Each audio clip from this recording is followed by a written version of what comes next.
The night I almost lost everything began with a plastic smile and a borrowed suit. I stood under the soft gold lights of the company party, holding a glass I didn't want, nodding at jokes I didn't hear, thinking about my daughter's science project drying on our kitchen table at home.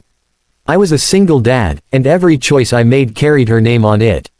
I had come to the party because people said it mattered, because visibility mattered, because loyalty mattered, because the boss had personally invited me and said it would be good for my future.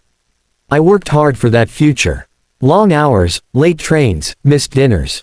I learned to braid hair from a YouTube video and to stretch leftovers into miracles.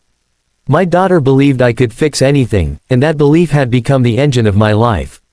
At work, I was reliable. Quiet. The kind of person managers liked because I didn't complain.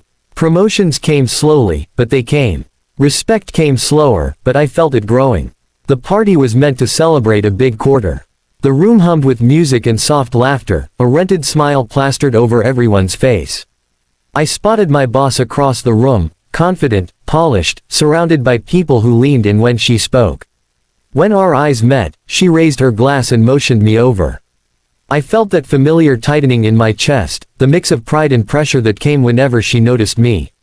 She complimented my recent work, said she'd been watching my progress. Her words were warm, almost personal, and I told myself it was just mentorship. When she suggested we step somewhere quieter to talk, I followed without thinking. Leaders talk. That's what they do. The hallway was dimmer, the music muffled. She opened a door I didn't expect and stepped inside. It was a bathroom, empty and too quiet. She turned, lowered her voice, and said words that changed the temperature of the room. This stays between us. Nothing graphic happened. Nothing that would make a scandal headline.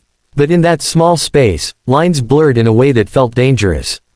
She spoke about opportunities, about loyalty, about how hard it was to trust people. Her meaning hovered in the air, heavy and unspoken. I felt my heart pound, not with excitement, but with fear. I thought of my daughter asleep at home, her lunch packed for the morning, her faith in me absolute. I thought of my job, the rent, the school fees. I thought of how easy it would be to nod and how impossible it would be to live with myself after. I said I needed to leave. My voice shook, but I said it. I thanked her for the support and opened the door. The hallway felt longer on the way back, the music louder, the smiles sharper. I left the party early, walking into the cold night like someone who had narrowly missed a speeding car. The days that followed were a test I hadn't studied for. At work, things shifted. Meetings I used to attend were rescheduled without me. Emails went unanswered. Feedback turned vague. The silence was loud, and it told me everything I needed to know without a single word being spoken. I went home exhausted, forcing cheer for my daughter, telling her stories while my mind raced. The first challenge was fear. Fear of retaliation. Fear of losing the job that kept our lives stable. Fear of being misunderstood if I spoke up. I lay awake at night, staring at the ceiling, wondering if I'd done the right thing or just the brave thing, and whether those were always the same. The second challenge was isolation. I didn't know who to trust. Colleagues were friendly but distant, careful with their words. Friends meant well but didn't understand the weight of choosing integrity when bills were due. As a single parent, there was no safety net, no second income to catch us if I fell. The third challenge came quietly. Doubt. Doubt whispered that maybe I'd imagined it, that maybe I was overreacting, that maybe success required compromises I was too stubborn to make. Doubt is sneaky that way. It doesn't shout, it suggests. What saved me was routine. Every morning, I packed lunches and tied shoelaces and walked my daughter to the bus stop. Every night, we read a chapter of her favorite book. Life kept moving, and in that movement, I found a kind of courage. I realized that I wasn't just protecting myself, I was modeling something for her. I wanted her to grow up believing that boundaries mattered, that respect wasn't optional, that doing the right thing didn't depend on who was watching. I documented everything. Dates, conversations, changes in workload. I spoke to HR, not with anger, but with clarity. I asked for advice, not revenge. The process was slow and uncomfortable. There were meetings that made my stomach knot and moments when I wished I'd stayed silent. But each step felt like reclaiming a piece of myself. The company launched an internal review. My boss avoided me entirely. The tension was thick, but I kept doing my job. I delivered results. I stayed professional. I refused to let my performance become a weapon against me. Weeks passed. Then months. The review concluded with changes that weren't public but were real. A reshuffling. New reporting lines. Mandatory training. It wasn't a dramatic victory, but it was progress. More importantly, the atmosphere shifted. Conversations about boundaries became normal.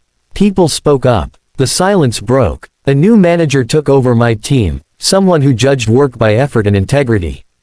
Opportunities returned, this time earned in the open. I was given a project that stretched me, challenged me, reminded me why I loved what I did. I thrived. At home, my daughter noticed the change before I did. "You smile more now," she said one evening, crayons scattered across the table. I realized she was right. The heaviness had lifted, not because the past was erased, but because I'd faced it without losing myself. The biggest resolution wasn't a promotion or an apology. It was peace. Peace in knowing that I'd chosen my values over fear. Peace in understanding that strength doesn't always look like winning. Sometimes it looks like standing still when you're pushed to bend. If there's a message in my story, it's this: integrity is not a luxury reserved for people with safety nets.